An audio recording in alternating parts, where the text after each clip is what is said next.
At tayo po ay magpapatuloy sa ating pong pag-aaral dito po sa libro ng First Samuel.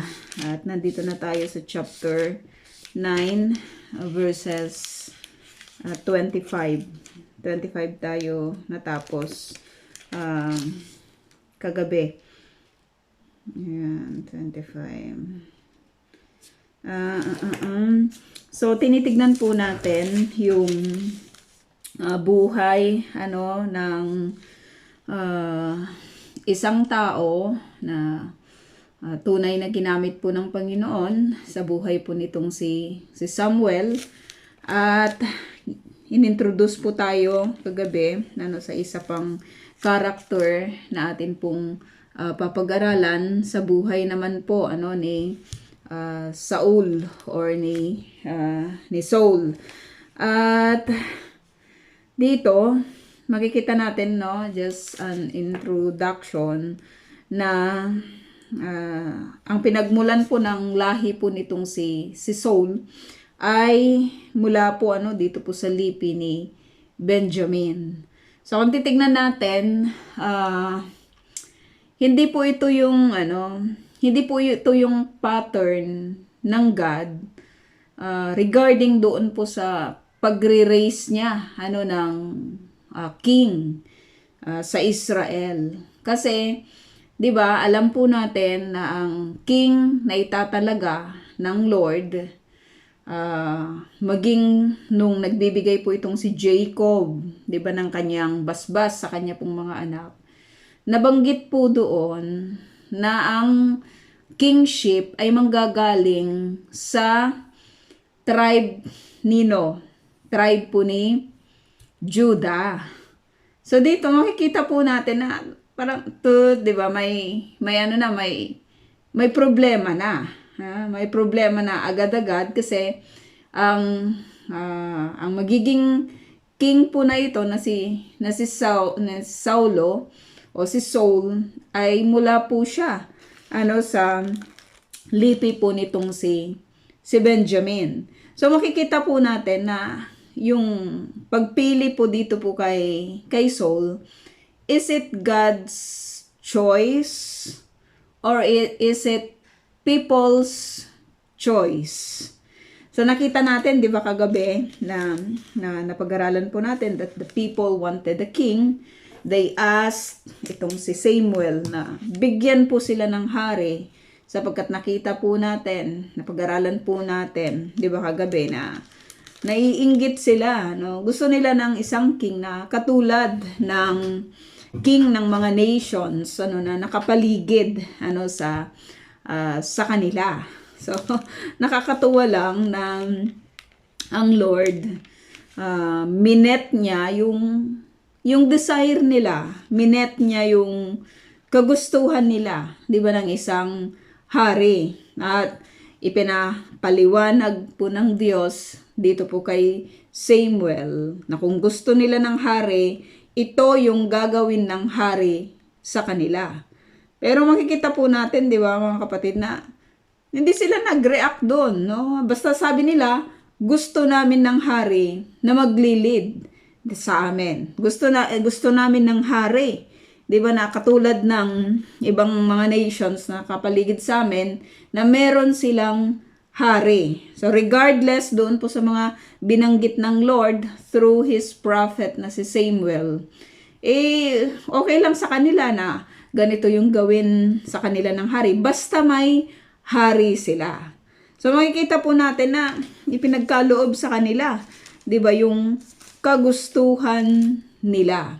At dito po sa upbringing ni Saul, makikita po natin na it is makikita po natin yung character niya kasi as we look at him, makikita po natin na meron siyang obedience, 'di ba, doon po sa kanyang father, na regardless doon po sa kanyang itsura, kumbaga may may kabuhayan siya, maganda yung kalagayan niya, 'di ba? May sinasabi yung angkan, yung pamilya niya, 'di ba? May kumbaga kilalang kilala ito no sa kanilang lugar, tapos dagdag points pa yung appearance niya. Siya po yung pinaka magandang lalaki. Tapos hindi lang 'yon. Pag naglakad siya po yung pinakamatangkad sa lahat ng kanyang salamuha. So may makikita natin na may mga positive character itong si Saul, na compared doon po sa mga anak ni Eli. Na pag-aralan po natin na itong mga anak ni Eli ay wala silang obedience sa kanilang father. Ito namang si Saulo ay napaka-obedient niya sa kanyang father. Kasi nung inutusan po siya na hanapin yung mga donkeys, 'di ba, na nawawala, ay kanya pong sinunod, 'di ba, yung kanyang ama, sinunod niya yung kanyang ama. At napakagandang character po nun, na makikita po natin na even doon po sa mga simplest na obedience, makikita po natin na ino-honor po ng Lord yon. Ino-honor niya sapagkat nakita po natin na doon po sa pinakasimpleng obedience nitong si Saul. Hindi niya sinabi na ang dami naman nating father, dami nating mga kasama, ang dami nating mga alipin. Bakit hindi na lang sila yung inyong utusan? Masisira yung aking kapugihan kapag ako ay naghanap, 'di ba, sa hindi mo malaman, 'di ba, na mga lugar na pinuntahan ng kanila pong hahanapin. Pero makita natin na he obeyed yung kanya pong father, at napakaganda pong character noon sapagkat yung simple na obedience po niya ay nag-lead po sa kanya upang ma-met niya itong si Samuel. So ipagpapatuloy natin mga kapatid, kasi makikita rin po natin dito na ang pagkatawag lang talaga nitong si Saul ay resulta ng kagustuhan, 'di ba, ng mga tao. At nakaka-amaze lang na itong si Samuel ay he is and he was, 'di ba, yung napakasikat, 'di ba, na prophet sa kanya pong kapanahunan. Kilalang kilala po siya ng lahat. Pero pagdating po dito kay Saul, hindi niya kilala itong si Samuel. Parang sasabihin natin na kunyari si President Biden, 'di ba? Kilalang kilala siya sa buong Amerika, or kahit dito sa Israel, kunyari si Prime Minister Netanyahu. Kilalang kilala siya dito sa Israel. Pero may isang tao na maayos ang pag-iisip, maayos ang kabuhayan, 'di ba? Nasa pamilyang may sinasabi sa buhay, pero hindi siya kilala. Hindi kilala nitong si Saul, itong si Prophet Samuel. Hindi niya kilala. And one thing that speaks to that man, wala siyang concern sa spiritual things. Hindi, okay sa kanya na mag-obey sa kanyang parents, okay sa kanya na maayos siya, and that will reveal later on kung ano talaga yung laman, 'di ba, ng puso ng tao po na ito, na itatayo bilang hari, bilang mamumuno sa Israel. At maintindihan din po natin mula po sa ating mga pinag-aralan na itong si Samuel, 'di ba, itinalaga niya po yung kanyang mga anak na not according to the will ng God, or not, na hindi ayon ito sa kagustuhan po, 'di ba, ng Panginoon. Maybe sa makikita po natin na maaring during his lifetime ay itong kanya pong mga anak ay maaring masabi po natin na maaring nakakitaan din sila ng pagsunod sa kanilang ama, nakakitaan din sila ng spirituality, 'di ba? Nakakitaan din sila ng anong tawag doon, yung maayos, 'di ba, na stand pagdating po doon po sa kanilang community, no? Lamang nasira po ang mga ito nung sila po ay nagkaroon ng kapangyarihan. Nasira, ano? Maraming tao po yung ganon. Hindi lang dito po sa atin pong pinag-aaralan. Pero napakarami pong mga tao ang nasisira yung kanila pong pagkatao, nasisira yung kanilang commitment, 'di ba, sa totoong Lord, nang dahil po sa kalasingan pagdating po sa kapangyarihan. And many are lording, 'di ba? Instead na my Lord, sila na po yung naglo-lord over, 'di ba? Doon po sa kanila pong mga nasasakupan. At dito makikita po natin yung failure ng isang leader na katulad ng ating pag-papag-aralan na si Saul. So importante sa isang anointed, sa isang pinili po ng Panginoon, yung meron siyang connection sa Diyos na ito. Si Saul, hindi natin yun makita. Yung prophet nga ng Lord, hindi niya kilala. Makita po natin na sabi dito, lumapit si Saul kay Samuel dito sa verse 18 at nagtanong, saan po ba nakatira ang manghuhula?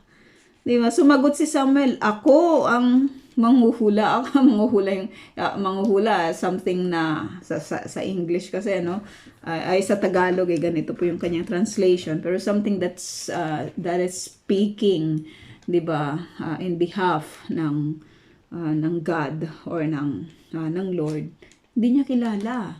Hindi niya kilala itong prophet. Kilalang prophet ng Diyos sa Israel. So let's look mga kapatid, and let's continue.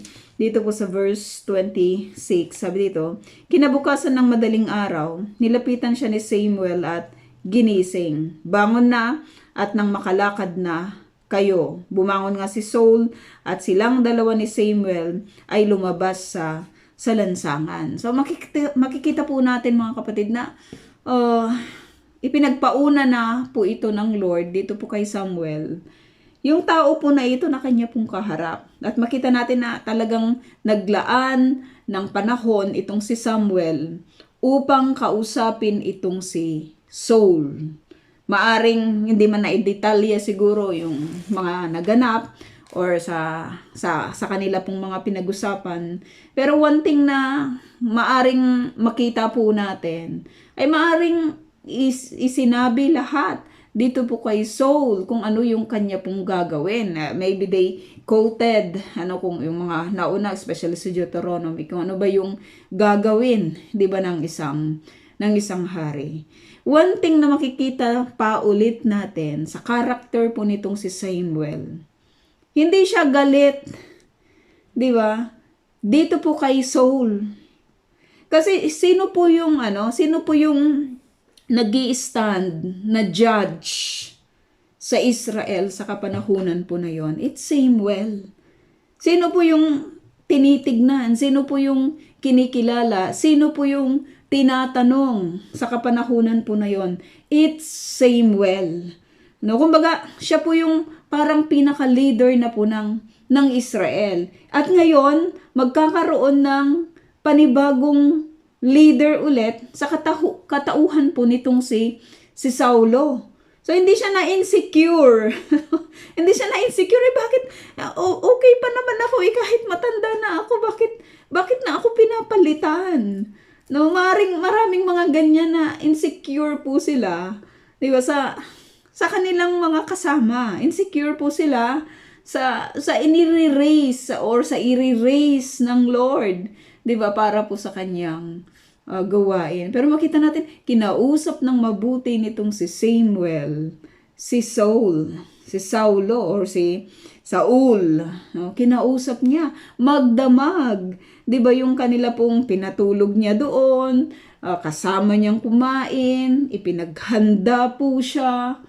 Grabe yun Tatanggalin ka na, Samuel. Tatanggalin ka na sa ah, kumbaga sa existence, no? Tatanggalin na yung existence mo, papalitan na ng tao na ito, pero makita po natin na hindi man lamang po siya na insecure, sapagkat ang tao po na ito, alam po natin, sinabi po sa kanya ng Lord, pagbigyan mo, ibigay mo kung yan yung gusto ng mga tao or gusto ng mga tao na ito, no? Walang insecurities. Sa paglilingkod sa Panginoon, dapat walang insecurities. Dapat walang nakaka-amaze lang minsan na may mga insecurities even sa tahanan. Hindi naman ako insecure, may mga ganun. Pero kung titignan mo how they act, 'di ba? Yung parang tipong hindi mo na binigyan ng pagkakataon ng iba. 'Di ba? Nagumanap sa kanilang tungkulin, inari na lahat ng gagawin, lahat na lang ng pagdedesisyon, lahat na lang ng gagawin, kahit mga taong kakausapin, pangungunahan na, wag mong kausapin si ganito, wag mong kausapin si ganyan. Diba? Grabe namang yun, insecurities, na parang wala nang kalayaan yung mga tao, diba, sa kanila pong lilingkod, diba, sa Panginoon. Si Samuel, hindi natin nakita na ganun. Wala siyang insecurities. Bakit ka may insecure kung ang Lord yung nagtayo doon? 'Di ba? Siya yung kung magagawa ng Diyos na magtayo, 'di ba, ng isang katulad po nitong si Saul, kaya din po ng Lord na tanggalin kapag hindi na po niya ito gusto. Hindi na niya nais, 'di ba, yung kanyang service. So tignan natin, bumangon itong si Saul at lumabas, sabi ito sa lansangan. Nang palabas na sila ng lunsod, sinabi ni Samuel, paunahin mo na ang katulong mo at mag-usap tayo sandali. Mag-usap tayo. Makikita natin na talagang itong si Samuel, no? Sino po sa atin yung gano'n? Did you ever feel na meron po kayong mga rivals? No, na alam mo yun, yung itong si Samuel, makita lang talaga natin, mag-usap tayong mabuti. Hindi yung discourage niya itong si Saul na sabihin niya, alam mo, mahirap yung maging king. Hindi po pwede yung ganito, hindi po pwede yung ganyan. Kung ako sa'yo, wag mo na lang tanggapin. Diba? Pero hindi ganon, no? Makikita natin na dito sasabihin ko sa'yo ang ipinapasabi ng Diyos. Hindi niya hinold, hindi niya ipinagdamot, no? Hindi niya kung ano yung nais ng God, yun po yung kanyang sasabihin. Maraming mga leader sa kapanahunan na ito, insecure, lahat ng mga magandang bagay, sila lang yung gustong makaalam. Sila lang yung dapat makita na mas higher or mas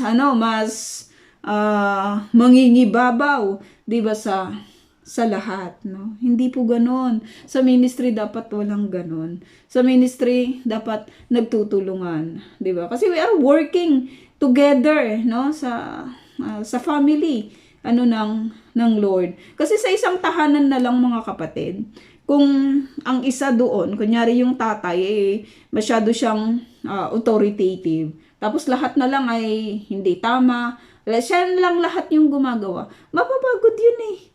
Diba? Tapos, gagawin lang niyang mga tamad, diba, yung kanyang mga anak, kunyari, hindi niya magagawin kasi hindi nila alam, hindi nila kaya, diba, hindi nila magagawa ito ng maayos. Kung ganun, mahihirapan yun. Mahihirapang umangat, diba, ang isang pamilya na iisa lang yung gumagawa. Dapat nagtutulungan, no? Alam po natin yun. Sabi dito, kinuha ni Samuel ang sisid lang ng langis at binuhusan ang ulo ni Saul. Lang siguro, no?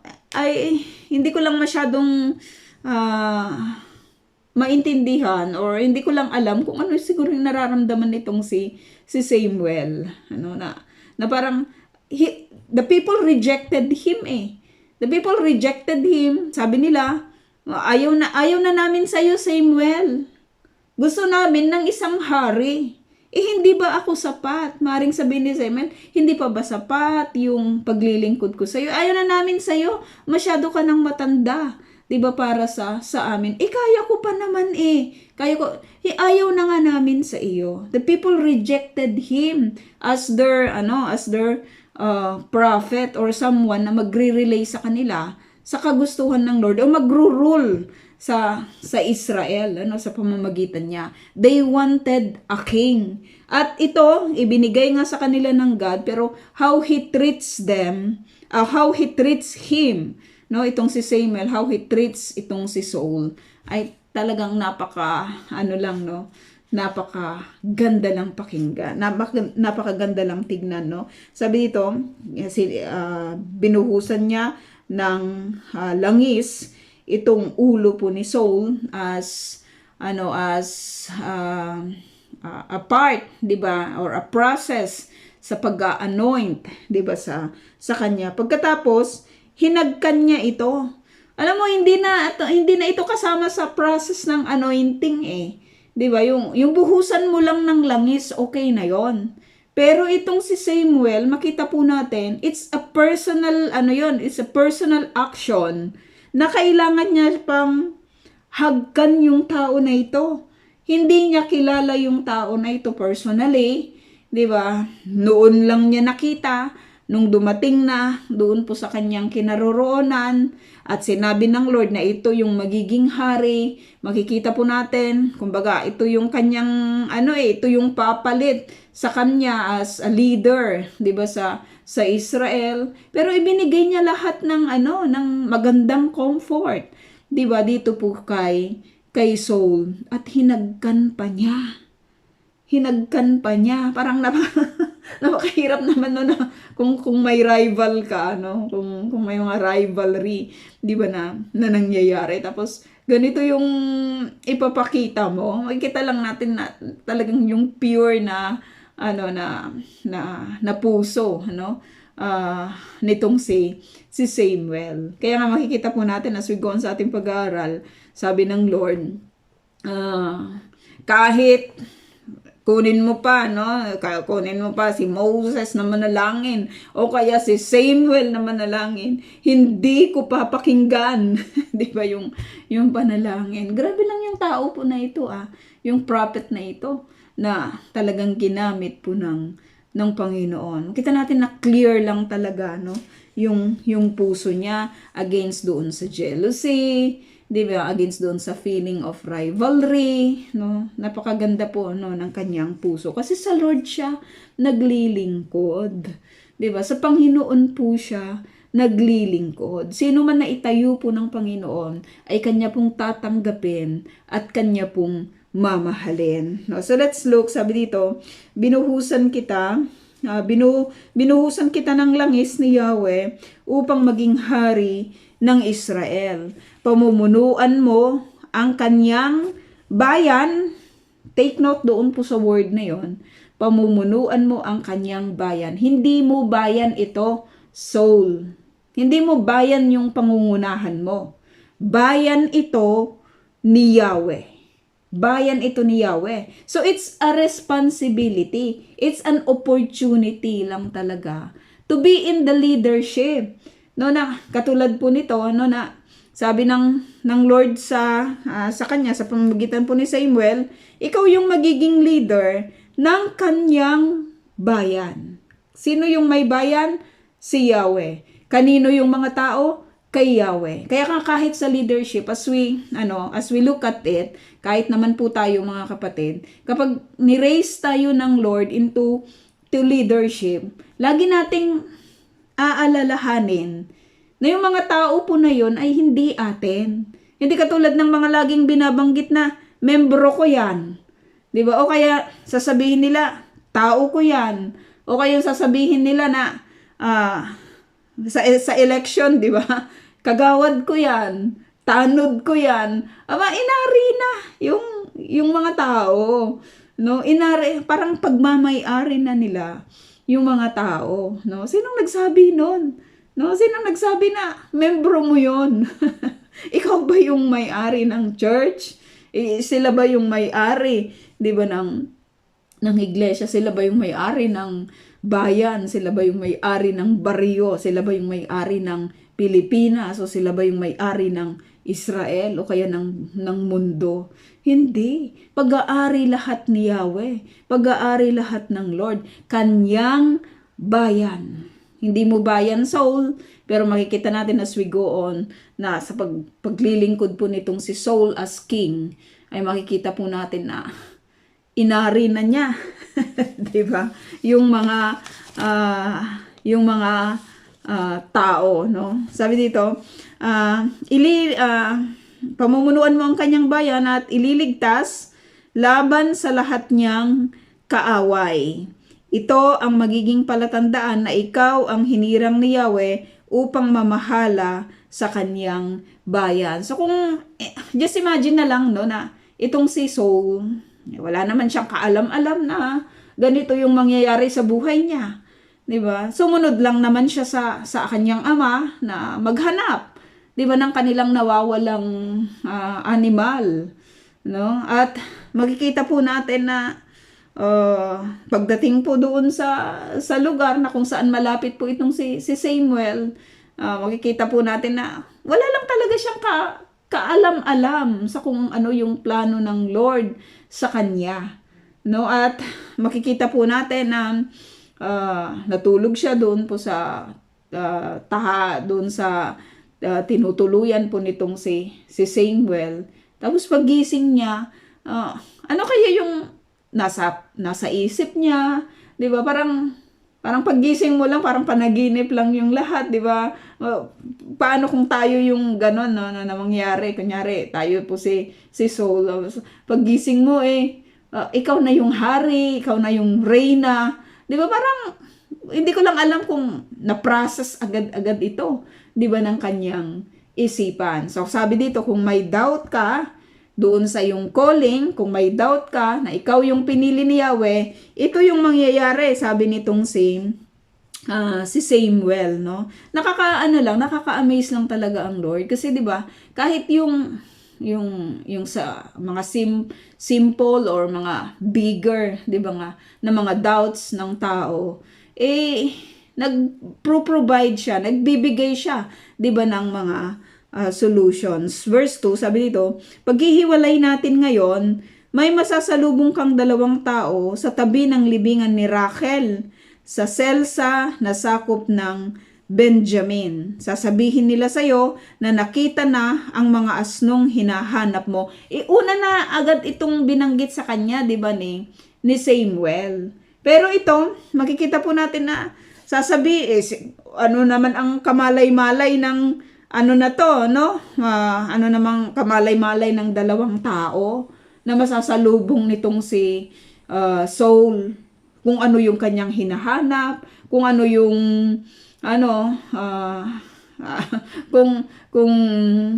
ano yung sitwasyon niya, 'di ba, sa kapanahunan na yon, or kahit sabihin man natin, 'di ba, na kung nakikilala man nila itong nitong si Saul, pero yung alam mo yun, yung direction na kanya pong tatahakin is the same direction ng mga tao po na ito na makakasalubong po niya. At yung message, syempre alam po lahat ito ni Samuel, kasi nga prophet po siya ng Panginoon. So every time na mari-remind ito, supposed to be kay Saul, makikita lang talaga niya na ang lahat ng mangyayari,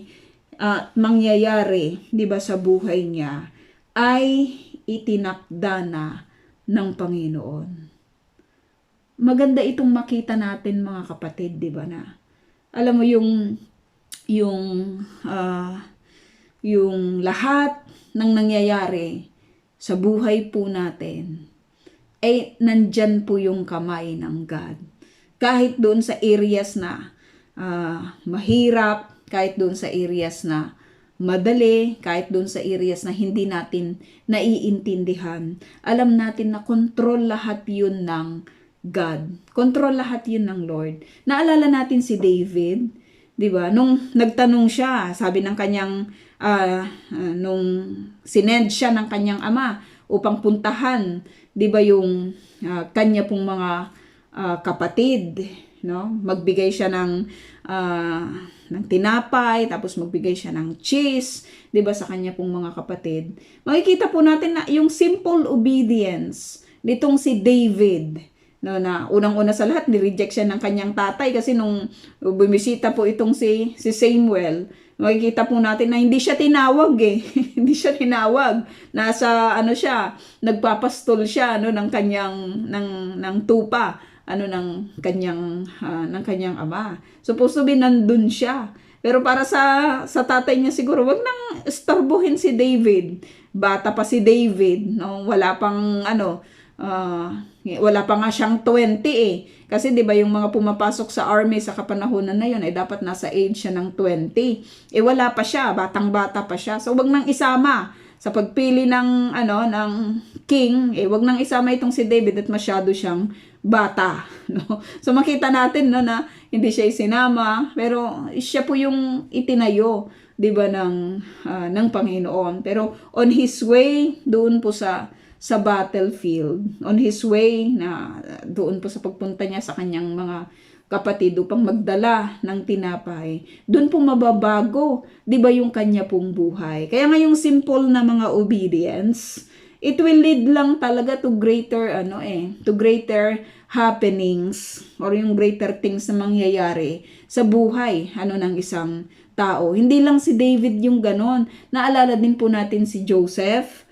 Si Joseph, 'di ba, nung inutusan din ng kanyang ama na tignan ang kalagayan po ng kanyang mga kapatid.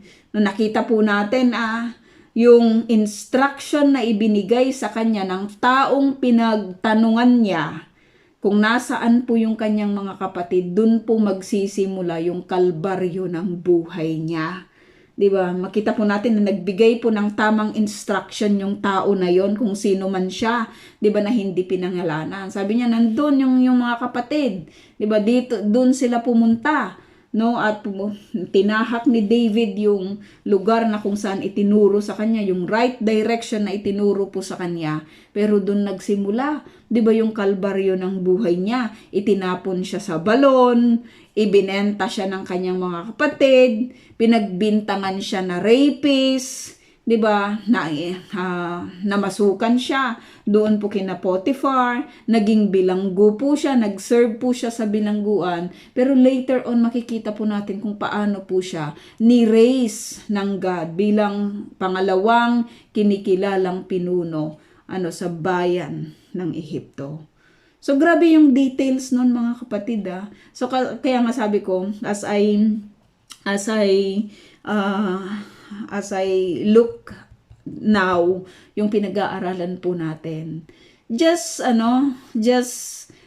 value siguro every moments ng buhay po natin. Kasi alam po natin that everything is under the control of God. Hindi man po natin nauunawaan sa kapanahunan po na ito, but later on, ipapakita po ng Lord sa atin kung ano po yung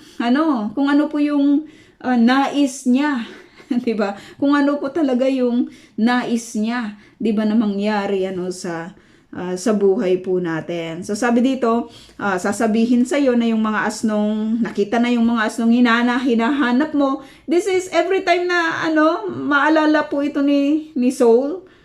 Maalala lang talaga niya na bawat detalye ng buhay niya ay nakikita ng Panginoon, no? Iba yung impact nun kapag alam natin na ganun eh. Lord, alam mo yung hirap ko. 'Di ba? Alam mo yung pinagdadaanan ko. Alam mo lahat. Pero ako panatag ako, maaaring sabihin natin, kasi alam mo 'yon. 'Di ba? Siya yung Diyos na nakakaalam sa lahat ng bagay, hindi yung Diyos na no pansin. 'Di ba? No pansin sa mga heartaches natin, no pansin sa mga pinagdadaanan natin. Hindi po ganoon yung Diyos 'di ba, na pinaglilingkuran po natin. Sabi dito, at ikaw naman ngayon ang inaalala at ipinagtatanong ng iyong ama. So lumuwi ka na. Kasi okay na, nahanap na yung mga asno na hinahanap, no? Yung mga nawawala, nahanap na. Alam mo yun, in order to call the attention of this person na si Saul, si God yung gumawa ng paraan sa pamamagitan ng pagkawala, 'di ba, ng mga donkeys. Pero hindi magiging ganito yung kwento ng atin pong pinag-aaralan ngayon without the simple obedience nitong si Saul sa kanyang ama. No, napakagandang karakter nun. 'Di ba na? Yung karakter lang talaga ni Saul, sumusunod siya sa tao. Nakakalungkot lang na hindi siya sumunod ng maayos sa Diyos. Maraming tao po yung ganyan kahit sa kapanahunan po natin ngayon. Okay sa kanilang sumunod sa tao pero pagdating sa Diyos, they delay o kaya they don't follow the Lord. Okay lang masaktan ang God. Diyos naman siya eh.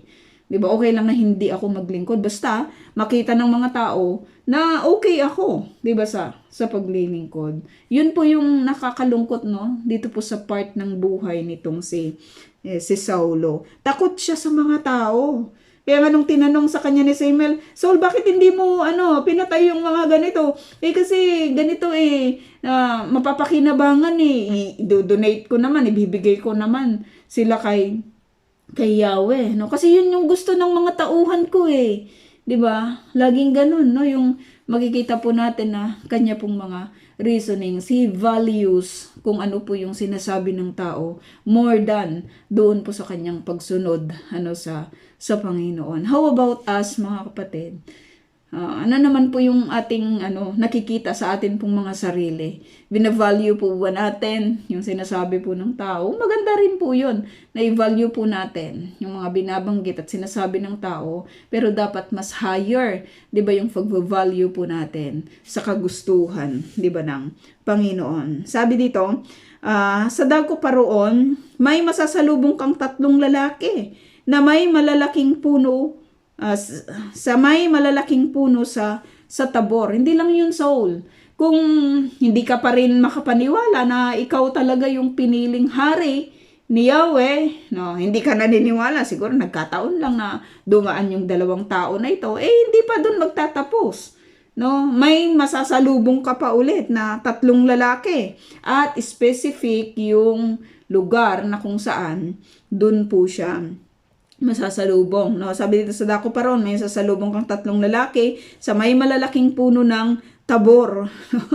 Grabe lang yun, 'di ba? Every details, kahit yung exact locations ay kayang sabihin eksakto ng Panginoon sa kung ano yung mangyayari sa araw po na yon, sa buhay po ni Saul. No, nakakagaan lang ng kalooban, 'di ba, mga kapatid, na malaman po natin, uulitin ko po na lahat ng detalye ng buhay po natin, alam ng Diyos. Alam niya kung ano yung mangyayari, 'di ba, sa buhay po natin.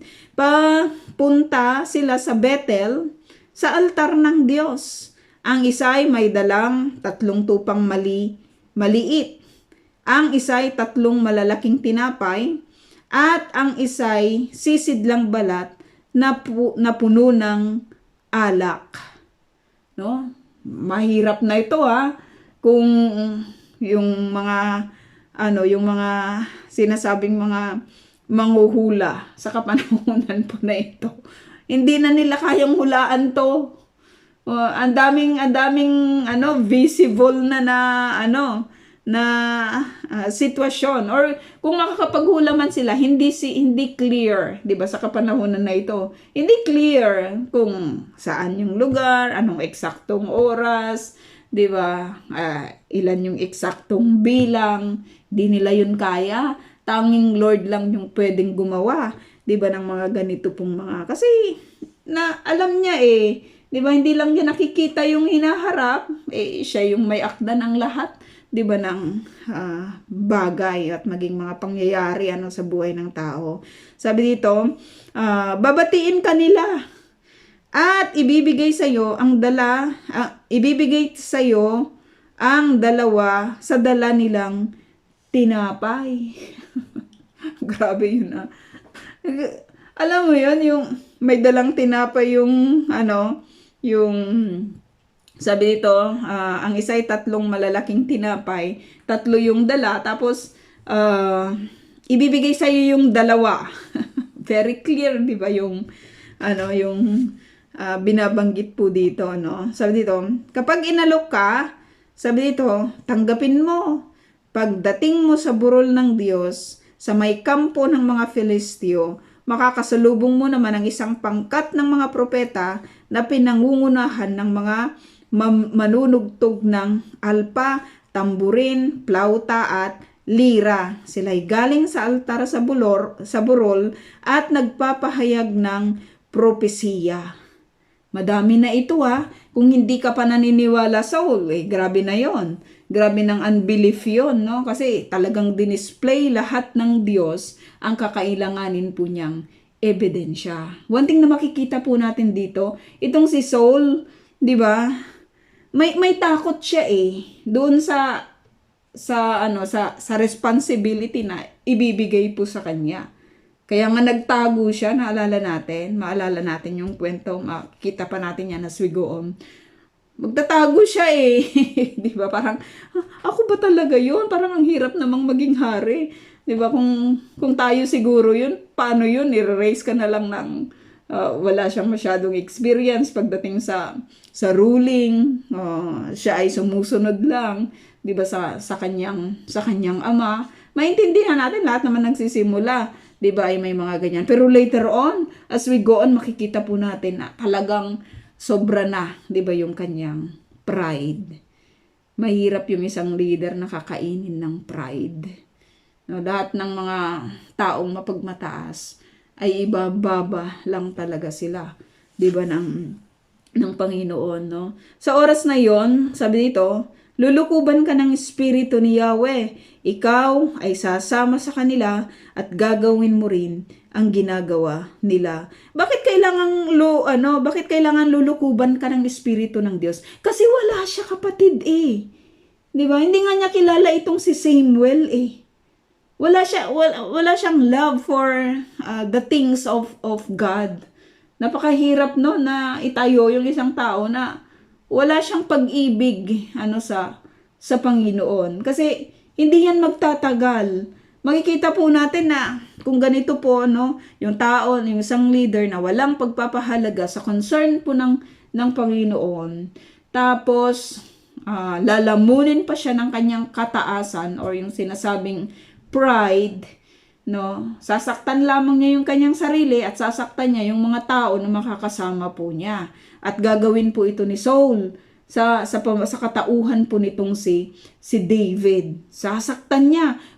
Gusto lang talaga niya itong patayin kasi ito yung papalit sa kanya. Magkaiba sila ni Samuel ng pagtrato sa kung sino yung papalit. 'Di ba, si Samuel talagang minahal siya. Itong si Saul, nung malaman niya na wala na sa kanya yung espiritu ni Yahweh, napunta na dito po kay David, gusto na niyang patayin itong si David, no? Ayaw niya ng parang Herod lang, no? Ayaw nila ng iba, no? Gusto nila sila lang. Mga mga nalasing na, 'di ba? Sa kapangyarihan, no? Kapag naganap na ang mga palatandang ito, gawin mo ang dapat mong gawin sapagkat sasamahan ka ng Diyos, no?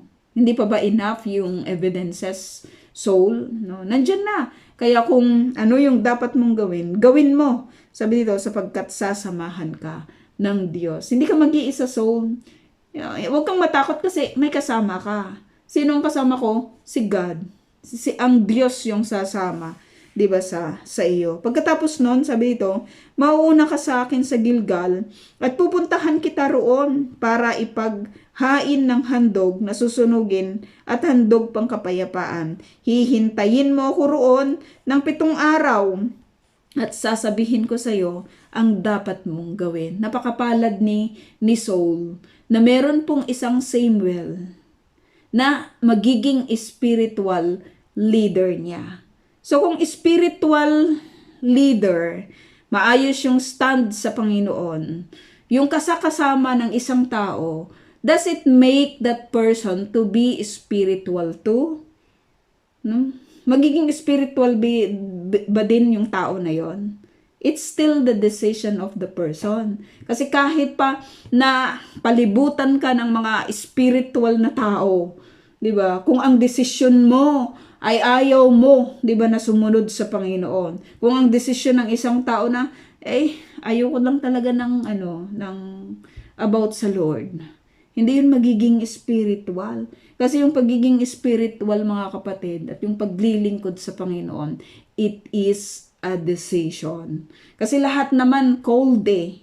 Many are called but few are chosen, sapagkat few lang yung nag-choose sa Panginoon. It's a decision, no? So decision ni Saul, ano yung magiging decision niya?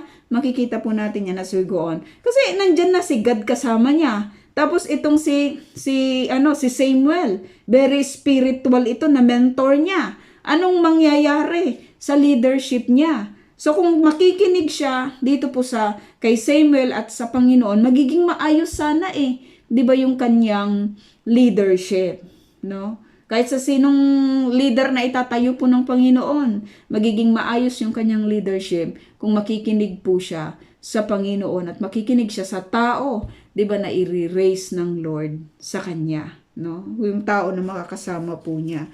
No, sabi dito, nang maghiwalay sila ni Samuel, si Saul ay binigyan ng Diyos ng bagong katauhan. No, maganda 'yon, no? Binigyan siya ng bago. Bakit yung luma niya? Hindi yun pwede Una sa lahat, galing siya sa tribe ni Benjamin, 'di ba? Hindi naman dito manggagaling yung kingship. Manggagaling siya sa tribe nitong si Judah.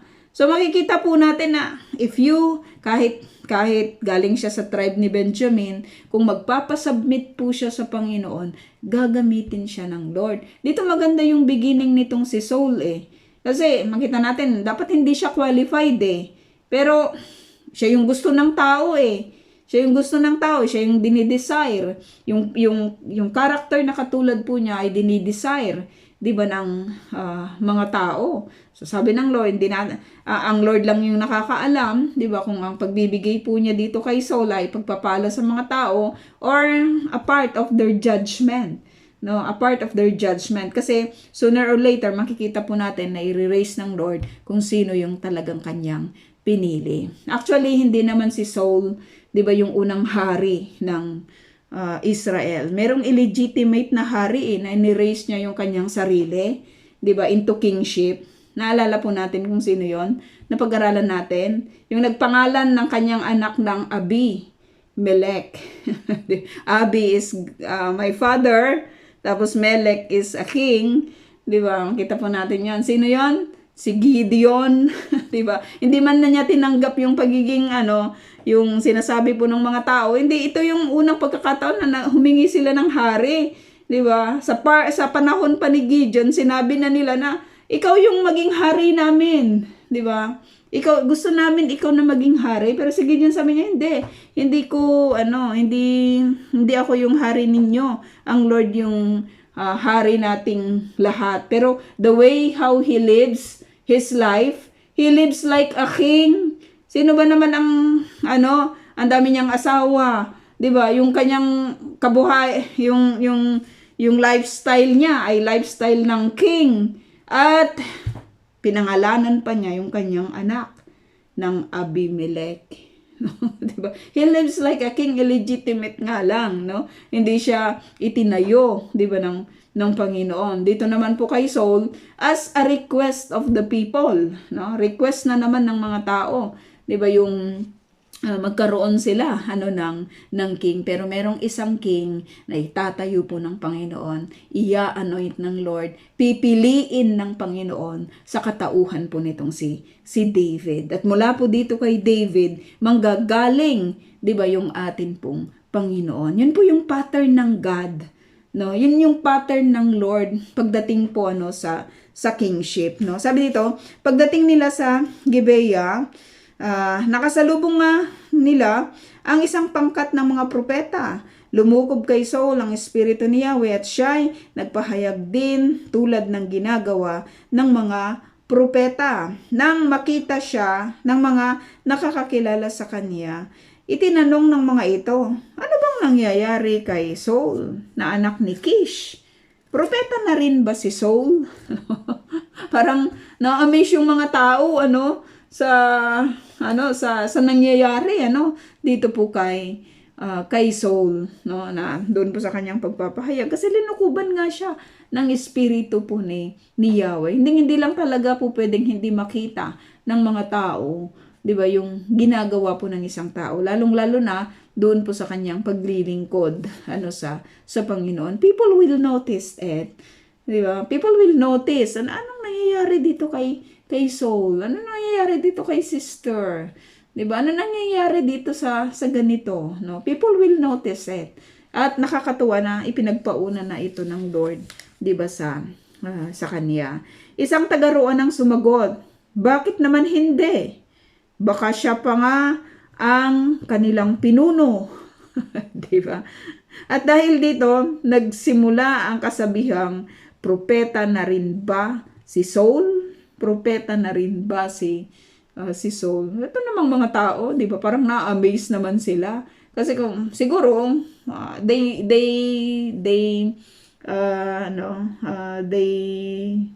know siguro yung status nitong si Saul, no? Maring alam nila kasi bakit ganito naman yung kanilang binabanggit, no? At sabi dito, pagkatapos ng pangyayaring iyon, si Saul ay nagpunta sa altar sa burol. So makikita natin na yung pattern ng buhay po nitong si Saul, sumunod siya sa kanyang ama, pero ngayon at tinawag siya to leadership. Makikita po natin na yung kanyang mga paghakbang ay ayon po doon po sa mga binabanggit nitong si Samuel sa kanya. Pagdating doon, hindi siya nagmadaling umuwi, makikita lang talaga natin na